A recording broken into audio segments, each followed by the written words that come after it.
किस टाइम पूछा है भाई? एट टी बराबर 1 सेकेंड। बच्चों लोग आर का मान अब लिखना पड़ जाएगा आपको 8.31 अपान 2 10 ना बराबर आई स्क्वायर। आर का मान दिया है 20, करंट की वैल्यू आ गई, आई का मान आ गया तो आई की वैल्यू आ गई। बच्चों ये इक्वेशन बहुत इंपॉर्टेंट है, आप इसे ध्यान रखना, पेपर में आने का पूरे चांस होंगे, क्योंकि सवाल जो टीचर कॉम्पिटिटिव बच्चों के लिए बनाते हैं वो इसी लेवल पे जाते हैं।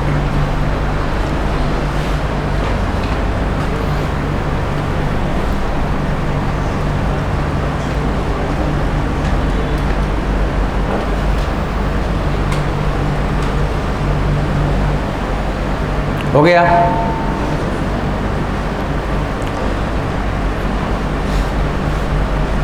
इसको मैं शिफ्ट करना चाह रहा हूँ, हटा दूँ? हाँ 1 मोल हीलियम।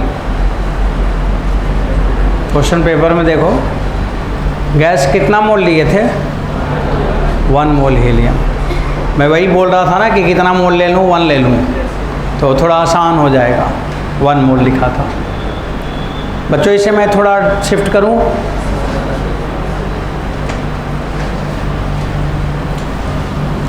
देखो अभी समय आपका जो टाइम है ना वो यही टाइम चल रहा है ऐसे ही सवालों का, एकदम से दिमाग को इधर से उधर डिस्टर्ब करता रहे, ये कहीं का कहीं मिला दिया जा रहा है, चीज़ें दौड़ता रहे दिमाग में, करंट पड़ रहे हो, करंट जैसा सब चलता रहे, कोई चीज़ कहीं आ रहा है, कोई चीज़ कहीं आ रहा है, जहाँ अनएक्सपेक्टेड था वो चीज़ जाके जुड़ गया।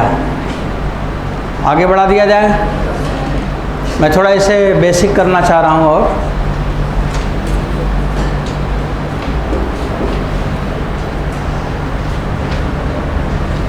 देखो कई बार पेपर में आप देखोगे घर पे तो कई बार ये प्रेशर बहुत पूछा है क्वेश्चन, P बराबर P0 प्लस mg बाई है। मैं पढ़ा रहा हूँ क्लास में तो मेरा टारगेट होता है कई चीज़ को एक साथ सिखाने का। कभी सवाल लिखते समय थोड़ा सा अगर रुकता हूँ तो बहुत सारी चीज़ों को सोचने लगता हूँ कहाँ से जोड़ें अब, कि बच्चों को ज़्यादा ज्ञान हो जाए। आगे बढ़ा रहा हूँ बच्चों, इसको देख लो। अब देखो एक बार फिर से अच्छे समझ लो, जब हमें क्वेश्चन में दिया कि t बराबर दिया है 100 प्लस 2t प्लस 40 स्क्वायर, मैं जब आपकी जगह होता तो मैं तुरंत समझ जाता कि टेम्परेचर गैस का बढ़ रहा है। मेरे दिमाग में आता कि टेम्परेचर गैस का बढ़ रहा है। क्यों बढ़ रहा है? क्योंकि करंट आ रही है। इसका मतलब टेम्परेचर बढ़ने का मतलब गैस में हीट आ रही है, और हीट आने का कारण I square R D T है। अब फिर हम लिखेंगे डी क्यू बराबर mu C D T, formula मेरे को आता है, और फिर लिखा जाएगा I square R D T. बच्चों फिर लिखेंगे आई स्क्वायर बराबर mu C upon small R और D T upon D T लिख देता, यह लिख देता। फिर आप यहाँ पे लिख दोगे म्यू माने mu, capital C, small R, value बाद में रख लेंगे। अब इसे डिफ्रेंशिएट कर देते हैं आप। जब डिफ्रेंशिएट कर देते तो 2 प्लस 4t हो जाता, हाँ 8t हो जाता, 2 प्लस 8t हो जाता, ये हो जाता। मतलब एक जो स्टूडेंट है वो एक जनरल स्टूडेंट ऐसे सोचेगा, वो ऐसे उसका दिमाग में आएगा। जो बड़ा स्मार्ट होते हैं बच्चे वो ऐसे सोचते हैं तुरंत, ये पहले तो मेन इक्वेशन लिखो, इसके बाद तब वो जो गिवन चीज़ें हैं वो बाद में रख लेता। वो लिख देता यहाँ पे कि म्यू बराबर 1 मोल, सवाल पढ़ा 1 mole, capital C 1 plus 2 by F R, helium है तो 5 R बाई 3, R की वैल्यू हमें अगर लिखना पड़ेगा तो 8.31 अपान 3 लिख दूंगा, कैपिटल सी SI यूनिट हो गया, जूल में आ गया। अब बच्चों म्यू आ गया, सी आ गया, और क्या चाहिए वहाँ पे? स्मॉल आर चाहिए। स्मॉल आर का मान क्वेश्चन में दिया है 20 ओम, और बच्चों क्या चाहिए, टी का मान 1 सेकंड, बस हो गया। आप अगर ऐसे लिखोगे तो आपको बाद में भी समझ आएगा कि हमने क्या किया है। आपका ये मैथमेटिकल इक्वेशन है।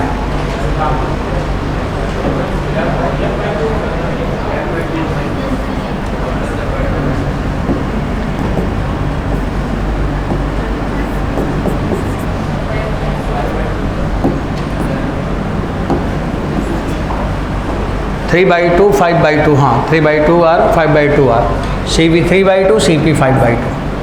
ये आपने रखा, अपना आंसर हो गया। अब 8.31 को चाहे 8 लिख लो, लगभग 8 ही लिख लो, लिख के लगा लो जल्दी जल्दी, आंसर आ जाएगा। ये वाला कट जाएगा, हैं? तो देखो अगर इसको 8 लिख दिया जाए तो 40/2 20 आ जाएगा ना। अब 20 आ जाएगा और 20 ये भी दिया है, 20 कट जाएगा, √10 बराबर 3.14 एम्पियर करंट आ जाएगा। सवाल भी आसानी दिया जाता है। तो ये आपका एक इन्फॉर्मेशन हो गया बच्चों। ये तो मैंने नीट वालों को सपोर्ट कर दिया। अब जेई वाले अपना स्पीड निकालें।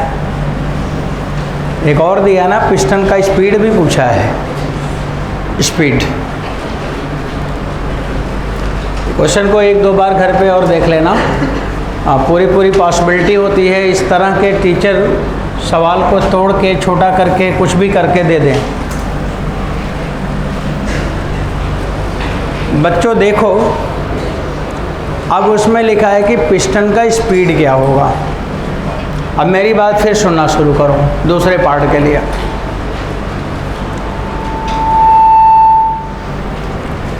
अब अगर आपको यहाँ पे पता करना है कि पिस्टन की स्पीड क्या है, तो कैसे स्पीड निकाला जाए। अगर गैस दिया हो तो समझ लो खुश हो जाना चाहिए, इससे आसान टॉपिक कोई हो नहीं सकता।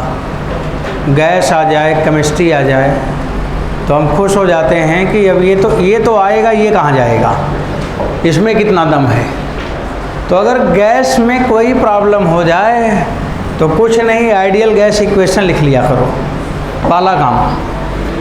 अगर नहीं समझ आ रहा है जाने दो। मेरे को पूछा है कि स्पीड यहाँ तो हीट समझ में आ गया था कि हीट वाला फार्मूला I²RT लगाना है, लेकिन अब वहाँ स्पीड माने मैकेनिक्स दौड़ रही है, और जब मैकेनिक्स दौड़ रही है तो वहाँ रिस्क नहीं लेना चाहिए, तब रिलैक्स हो जाना चाहिए और लिख देना चाहिए PV बराबर μRT। अब अगर इसमें हीट पास कर रहा है, करंट पास कर रहा, तो बच्चों फिर अगर करंट पास कर रहा है तो प्रेशर तो नहीं बदलेगा। तब क्या लिखोगे, PdV। बोर्ड पे देखो इधर, PdV बराबर क्या लिखा जाएगा, μRdt। देखते रहना, नहीं थोड़ी देर में भी चौपट हो जाएगा। अब ये PdV बराबर μRdt हो गया। यहाँ पे आप प्रेशर P लिखोगे, प्रेशर बराबर क्या लिखा जाएगा, P0 प्लस mg/A, यही है। और dV का मतलब हुआ एरिया इंटू dx, ये हो गया। और ये आ जाएगा μRdt। बच्चों इतना समझ में आया? अच्छा हाँ, अच्छा देखते रहोगे। एरिया अंदर ले आओ, P0A प्लस mg करो, और यहाँ लिखो dx/dt, और यहाँ लिखो μR और dt/dt। यार R माने ideal gas, R gas constant है यहाँ पे। अब बच्चों dx/dt माने वेलोसिटी हो गया, v आ गया, और v बराबर क्या हुआ, μR। क्या बोले जी, dt/dt की वैल्यू बता रहा था क्या? बताओ क्या बता रहे थे? हैं?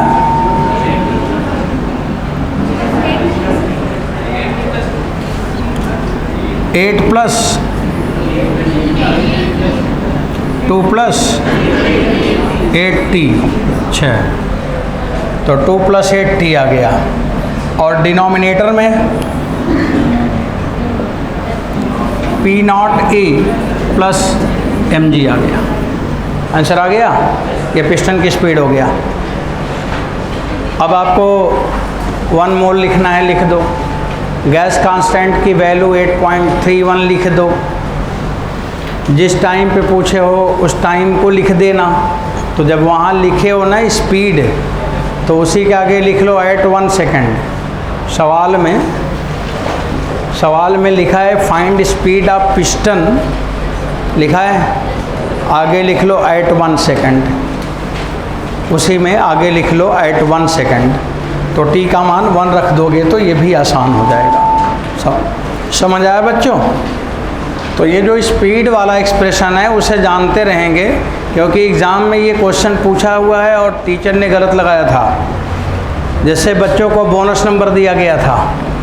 ये सवाल एग्ज़ाम में आया हुआ है और टीचर गलत लगाए थे। सलूशन ऑप्शन चारों नहीं मैच किया था, इसलिए इसे दोबारा पूछा जा सकता है, क्योंकि उसका नंबर बोनस पा चुके हैं बच्चे।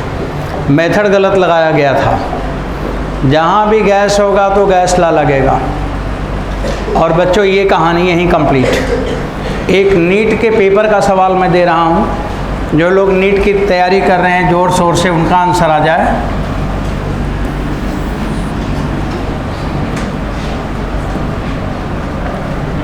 लिखा है if charge through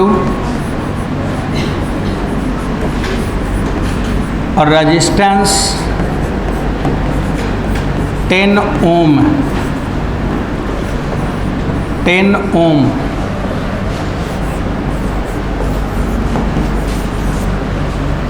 very with time लिख दो, विथ टाइम एज Q बराबर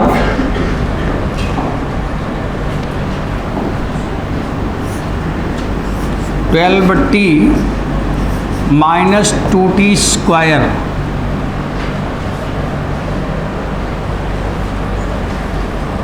रुको बच्चों,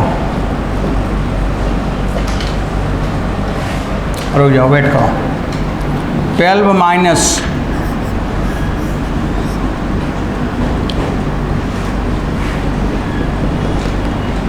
Q बराबर 12 प्लस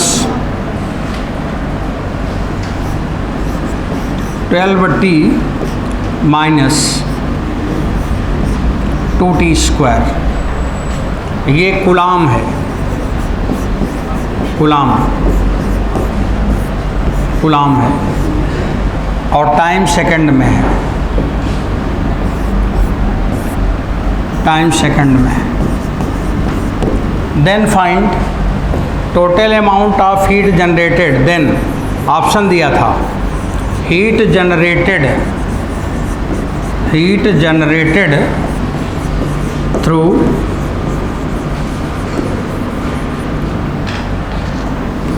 रेजिस्टेंस इज, ऑप्शन दिया था। Then heat generated through 10 ohm is. इसके बाद तमाम ऑप्शन है, 4 ऑप्शन दिए थे। आपको ये सवाल लगाना है, ये आपको क्वेश्चन लगाना ही है। लिखा है कि charge through resistance 10 ohm vary with time as Q बराबर 12 + 12t - 2t square, charge in coulomb, time in second, then heat generated through 10 ohm is.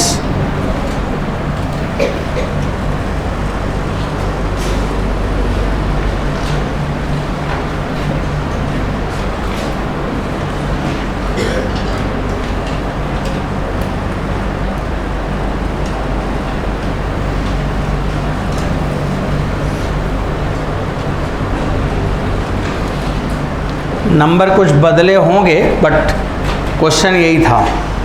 उसमें शायद 12 नहीं रहा होगा, 12t - 2t स्क्वायर ही रहा होगा, बट सेम सिचुएशन है, ट्राई करना है।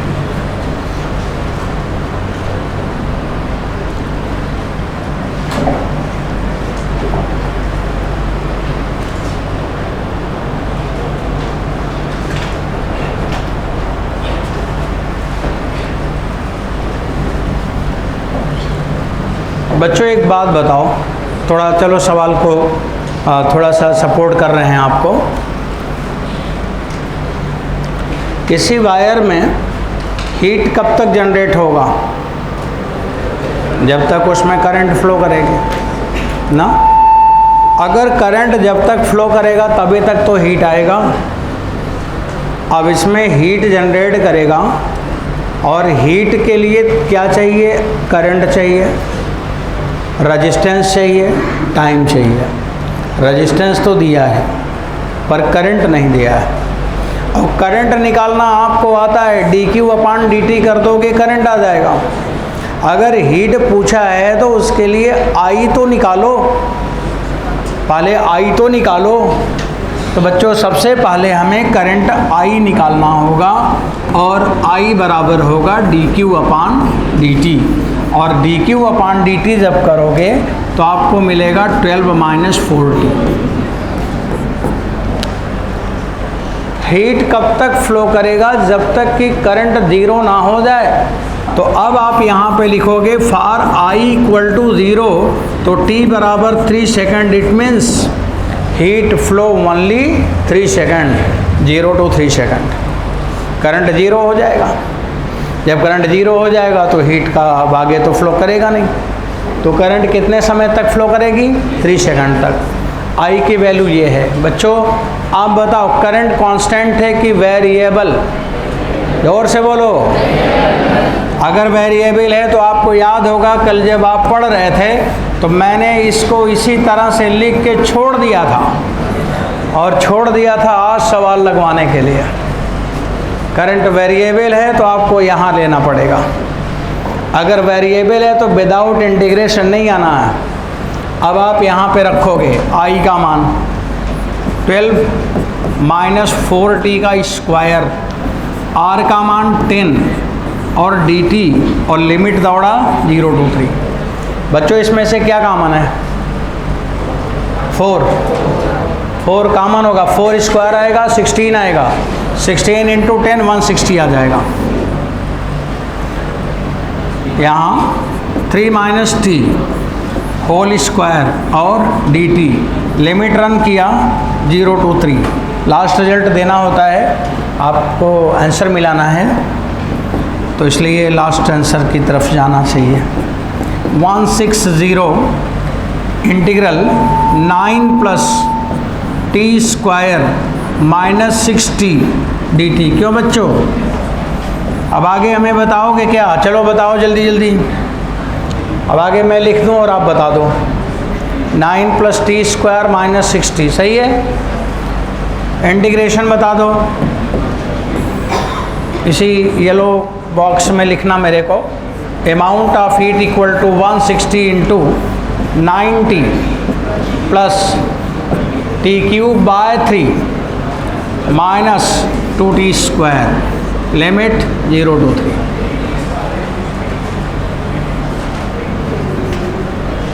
सही है? यही बोल रहे थे ना आप। 160 t का मान 3 है। 9 × 3 + 3² - 3³ -3³ 3 × 3² और +3³ कट गया। 160 × 9 160 × 9 जूल। एक बार कैलकुलेशन चेक कर लो, एक बार चेक कर लेना। t को 3 रखोगे तो 27 आएगा। 27/3 9 हो जाएगा। वही 3² लिख दिया। एक 3 से 3 फ्री हो गया और यहाँ पे 3² × 3 3³ और ये कैंसिल हो गया। सही है? और ये अपना आंसर आ गया। अब आपको ये सवाल समझ में आया? आप घर पे जाएंगे तो इस तरह से आपको 1 दर्जन क्वेश्चन मिलेंगे पेपर में आए हुए।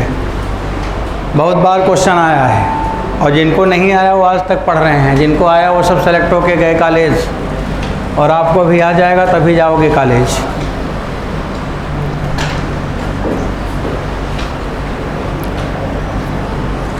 अब बच्चों ये तो सब बात हो गया। अब अपना इसे इंटीग्रेशन कर लो।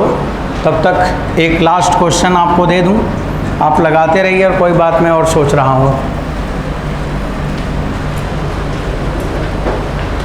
एक सवाल है जो बड़ा पॉपुलर क्वेश्चन है, स्कूल के स्टूडेंट से पूछा जाता है, बहुत पहले आया था, 20 साल पहले IIT में आया था। इसके बाद अब वो क्लास 9 10th के बच्चों से पूछा जाता है। क्या पूछा जाता है, सवाल लिख देता हूँ। लिखा है कि if water of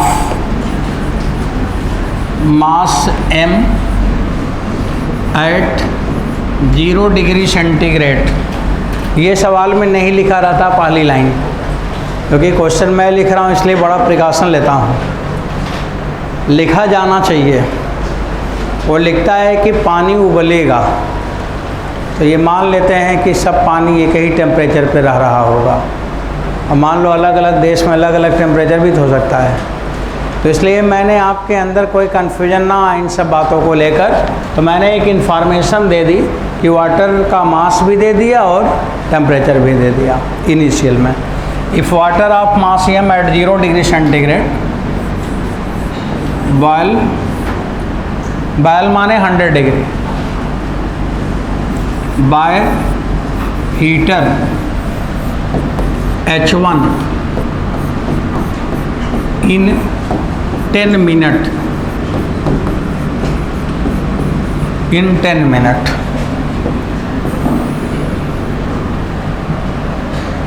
and same water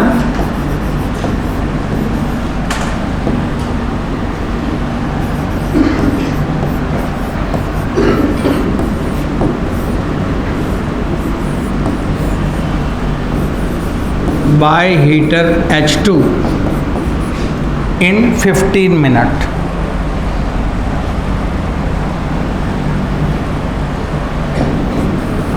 In 15 minutes.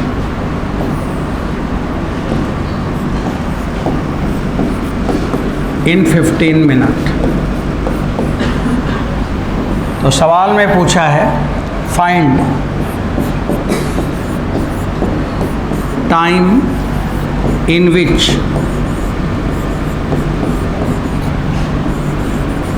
water of mass m at 0 degree centigrade. देखो ये लाइन यूजलेस है, मतलब इतना बार बार लिख रहा हूँ, पर वो लिखना चाहिए हमेशा कि सेम वाटर है। लिखा है कि water of mass m at 0 degree centigrade, find time in which water of mass m at 0 degree centigrade boil when H1H2 in parallel और H1H2 in series। जैसे ये लिखा, सवाल को ऐसे जल्दी समझ लो। अगर आपने मान लो कि हीटर 1 से पानी को गर्म किया तो 10 मिनट लेता है, उतने ही पानी को हीटर 2 से गर्म किया तो 15 मिनट लेता है। आपको आज हड़बड़ी थी, गड़बड़ी, जल्दी से कहीं जाना था, दोनों हीटर पैरेलल में लगा दिया, तब बताओ वही पानी कितने समय में गर्म होगा या बॉयल करेगा। और एक लोग पहुँचे दोनों हीटर को सीरीज में लगा दिए, तब बताओ उनको वही पानी बॉयल करेगा पर कितने टाइम में। तो टाइम पूछा है पहले में भी और दूसरे में भी। बच्चों ये एक ऐसा सवाल है जिसे माना जाता है कि मेडिकल के एग्ज़ाम में डायरेक्ट पूछेगा, और ये इंजीनियरिंग एग्ज़ाम से निकला हुआ क्वेश्चन है, और इसको बहुत कॉन्सेप्ट के लिए टीचर यूज़ करते हैं, बच्चों को कॉन्सेप्ट सिखाने के लिए इसे यूज़ करते हैं। अब सवाल जैसा नहीं, थ्योरी जैसा इसे माना जाता है। सीरीज पैरेलल को थोड़ा अच्छे से समझना है तो इसका यूज़ कर लेते हैं। पहले वाले में 6 मिनट और दूसरे वाले में 25 मिनट।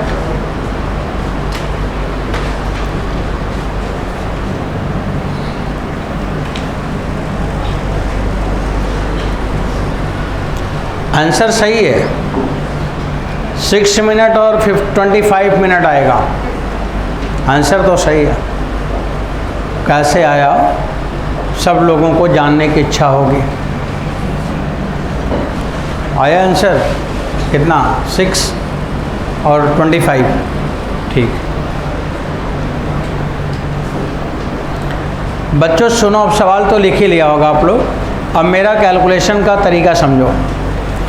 पानी को बॉयल करना है तो उसे जितने हीट की ज़रूरत है उतना हीट उसे मिलना चाहिए, चाहे सन से दे दो, चाहे हीटर जला के दे दो, चाहे गैस सिलेंडर से दे दो, और चाहे न्यूक्लियर रिएक्टर में डाल दो उसे जितना हीट चाहिए उतना मिल जाएगा, तो जो होना है हो जाएगा। अब मैं इसी लॉजिक पे सवाल को सोच रहा हूँ। मेरे पास हीटर H1 है ऑफ पावर P1, मेरे पास दूसरा हीटर H2 है ऑफ पावर P2। अगर अलग अलग टाइम लिया तो क्यों लिया अलग अलग टाइम? क्योंकि दोनों का पावर अलग अलग है। अगर किसी ने जल्दी समझा और किसी ने देर में समझा, इसका मतलब दोनों के ब्रेन का पावर अलग अलग है। ऐसे यहाँ पे किसी ने कम समय लिया, किसी ने ज़्यादा लिया, तो इसका मतलब पावर ही तो अलग अलग है, लेकिन काम एक ही हुआ। काम एक ही हुआ है, और वो पानी को बॉयल ये भी किया और ये भी किया। और अगर उस वाटर को बॉयल करने के लिए हीट की ज़रूरत पड़ेगी तो P1 T1 power into time, और यहाँ पे P2 इंटू T2, ये दोनों मस्ट बी इक्वल, तभी तो बॉयल हुआ।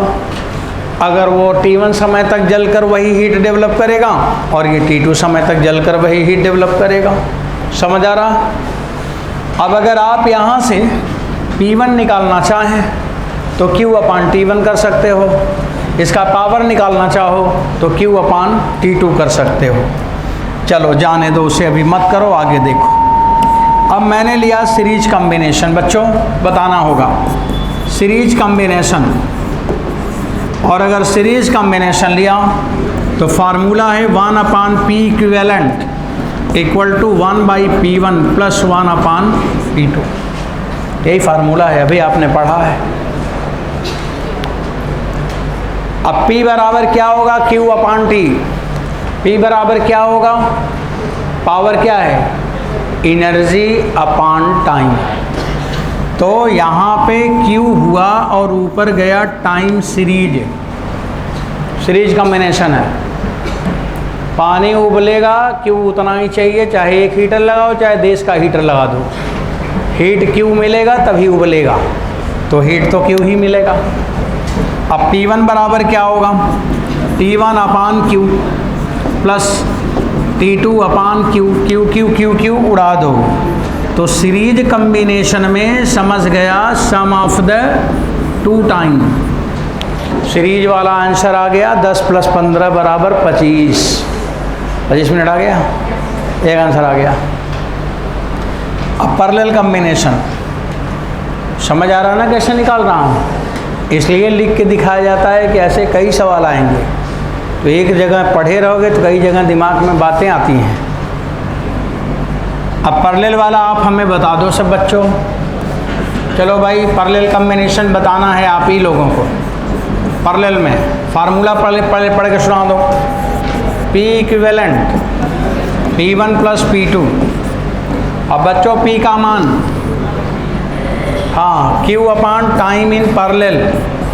P1 बराबर Q अपान T1, P2 बराबर Q अपान T2। लो Q Q Q कैंसिल हो गया, तो पैरेलल में कम टाइम लगेगा। 1/T1 प्लस 1/T2, तो time taken in parallel is what? T1 T2 upon T1 plus T2। ये आंसर हो गया। सही है, ये आंसर आ गया पैरेलल कॉम्बिनेशन का। हीटर को देखा है जलते हुए? एक सवाल लिख लो तब हीटर जलाएं, और उसी के बाद तब ख़त्म होगा ये बात। न्यूमेरिकल है। अब आप बहुत सारा क्वेश्चन करेंगे, मैं कुछ टाइप के सवाल को रीड कर रहा हूँ यहाँ पे। बाकी आपके पास सबसे ज़्यादा क्वेश्चन मॉड्यूल में है, आपके PYQ में है। PYQ बहुत ज़्यादा इम्पॉर्टेंट नहीं होता, 20-22 सवाल मिलता है, बाकी मेन होता है आपका कॉन्सेप्ट। PYQ का मतलब है कि उतना आपको एक लॉजिक, एक ट्रैक पता चलता है कैसे सवाल आते हैं, बस उसी के भरोसे रहेंगे तो अगले साल फिर पढ़ना पड़ जाता है बच्चों को। अब देखो जो बात बता रहा हूँ उसको सुनो। स्टेटमेंट लिखो, पहले एक स्टेटमेंट लिखो। If current become half, if current become half, if current become half each after equal time interval, each after equal time interval, equal time interval t naught, t naught, then find total amount of heat generated,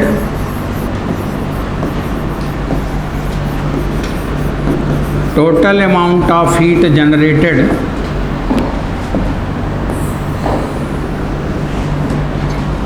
total amount of heat generated through resistance capital R, through resistance capital R, where current at t बराबर 0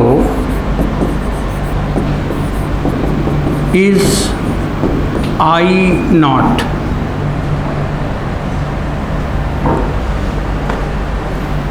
लिखा है कि अगर current t not समय के बाद, ये time interval t not लिखा है, अगर करंट t नॉट समय के बाद आधी हो जाए, आधी हो जाए, तो बताओ कुल कितना हीट रेजिस्टेंस R से जनरेट होगा, जबकि t बराबर 0 पे कितनी करंट है, I नॉट।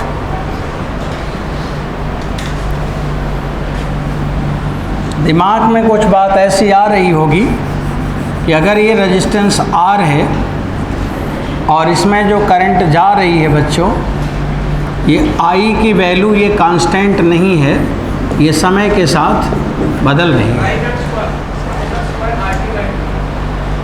T हमें नहीं पता है ना, कितने समय में नहीं पूछा है, पूछा है कुल कितनी हीट जनरेट होगी। हमारा T आ रहा है, T मैंने नहीं दिया है, ठीक है, कुछ ऐसे ही होगा, देखते हैं। अब देखो, सबसे पहले सवाल तो लगेगा, जाने दो आएगा, पहले ये समझ आना है कि क्वेश्चन में क्या लिखा है, करंट कांस्टेंट है कि बदल रहा है। क्या है बच्चों, बदल रहा। कैसे बदल रहा, t नॉट समय में आधा हो जा रहा है। आपको रेडियो एक्टिविटी का एक कॉन्सेप्ट याद आ रहा होगा, नहीं याद आ रहा होगा तो मैं यहाँ लिख रहा हूँ, उसे याद करो।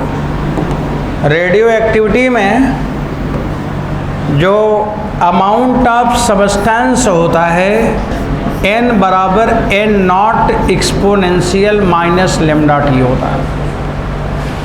यहाँ पे लेमडा होता है डीके कांस्टेंट, ये क्या होता है, डीके कांस्टेंट, और n नॉट होता है इनिशियल अमाउंट, इनिशियल अमाउंट, और n होता है amount after time t, n होता है amount after time t, amount after time t। बच्चों एक तो ये आपको पता है, अब आपको ये पता है जो मैंने अभी लिखा है, अमाउंट आफ्टर टाइम t, ये टाइम है यहाँ पे लिखा, आफ्टर टाइम t। और ये लेमडा क्या होता है? इस लेमडा का नाम होता है डीके कांस्टेंट। क्या नाम होता है? Decay constant. और लेमडा की वैल्यू होती है, लेमडा की वैल्यू होती है ln2 upon T half life period. T half क्या है? Half life period. अगर इसी का उल्टा कर दिया जाए तो एवरेज लाइफ हो जाएगा। ये आपका केमिस्ट्री से रिजल्ट है। आपको देखो क्या लिखा है कि अगर सबस्टेंस कंटिन्यू डिक्रीज करे, डिके हो, तो इक्वेशन है ये, लेमडा डीके कांस्टेंट है, एन नॉट इनिशियल अमाउंट है, an amount after time T है, लेमडा डीके कांस्टेंट और लेमडा की वैल्यू क्या होती है? ln2 upon T half. आप लोगों ने जब ऑप्टिक्स जिन लोगों ने पढ़ा है उनको ऑप्टिक्स में जब मैं इंटेंसिटी बता रहा था कैसे डिक्रीज करेगा, तो उस समय मैंने इसका डेवलप किया था, डेरिवेशन किया था। उस समय इंटेंसिटी को दिखाया था कि आई बराबर I naught exponential minus mu T mu X, ऐसे इक्वेशन लिखा था। वही चीज़ लिखा है। वो डिस्टेंस पे डिपेंड कर रहा था, ये टाइम पे कर रहा है। आप बच्चों इसे लिख लो, ये तो आपको होना चाहिए था दिमाग में, ये आपके दिमाग में होना चाहिए, इसे लिख लो। ये लॉजिक हमें पता होना चाहिए। मैं इसको बताने के लिए भी सवाल दिया था, आप ये भी समझ लो कि मेरे को ये भी चीज़ को टच करना था। तो ये तो मेरे को आ रहा है। अब चलो सवाल को सोचो। अब बच्चों सवाल को समझो। अब लिखना नहीं है ना, अब सब मेरी बात समझना है। जैसे रेडियो एक्टिविटी में हाफ लाइफ वो टाइम है जिसमें अमाउंट आधा हो जाता है। तो अपने सवाल में लिखा है कि टाइम टी नॉट वो समय है जिसमें करंट आधा